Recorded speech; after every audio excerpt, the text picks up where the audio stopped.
ഈ ഭാസ്കരൻ അനുസ്മരണം കരുനാഗപ്പള്ളിയിൽ നടത്തി. പുഷ്പാർച്ചന, അനുസ്മരണ സമ്മേളനം എന്നിവയും ഇതോടനുബന്ധിച്ച് സംഘടിപ്പിച്ചു. CPM കല്ലേലി ഭാഗം ലോക്കൽ കമ്മിറ്റിയാണ് അനുസ്മരണം സംഘടിപ്പിച്ചത്. കമ്മ്യൂണിസ്റ്റ് നേതാവായിരുന്ന ഇ ഭാസ്കരന്റെ 46ാം രക്തസാക്ഷി ദിനാചരണമാണ് സംഘടിപ്പിച്ചത്. തൊടിയൂർ കല്ലേലി ഭാഗത്തെ സ്മൃതി മണ്ഡപത്തിൽ രാവിലെ പുഷ്പാർച്ചനയും നടത്തി.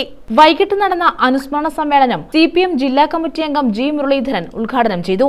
കോവിഡ് മൂലം മരണപ്പെട്ട മനുഷ്യനെ അടക്കാതെ അവസാനം ഗംഗയിലേക്ക് വലിച്ചെറിഞ്ഞു, ബ്രഹ്മപുത്ര നദിയിലേക്ക് വലിച്ചെറിഞ്ഞു, യമുന നദിയിലേക്ക് വലിച്ചെറിഞ്ഞു. ഈ രാജ്യത്തിന്റെ നദികളെല്ലാം ശവശരീരങ്ങൾ ഒഴുകി നടക്കുന്ന അന്തരീക്ഷത്തിൽ അത് കോവിഡ് മരണം മൂലമാണ് എന്ന് ഇന്ത്യയിലെ ഇടതുപക്ഷം പറഞ്ഞപ്പോ അംഗീകരിച്ചു തരാൻ ആരും തയ്യാറായില്ല. പിന്നീട് ഇപ്പൊ റിപ്പോർട്ട് വന്നല്ലോ എത്ര പേര് മരിച്ചു എന്ന്. ഇന്ത്യയിൽ, കേരളത്തിലോ എത്ര പേര് മരിച്ചു?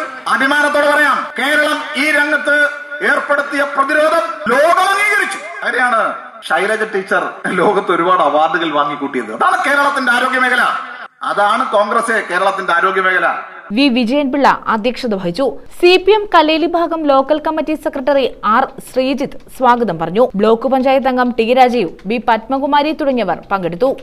News bureau, Karunagappally.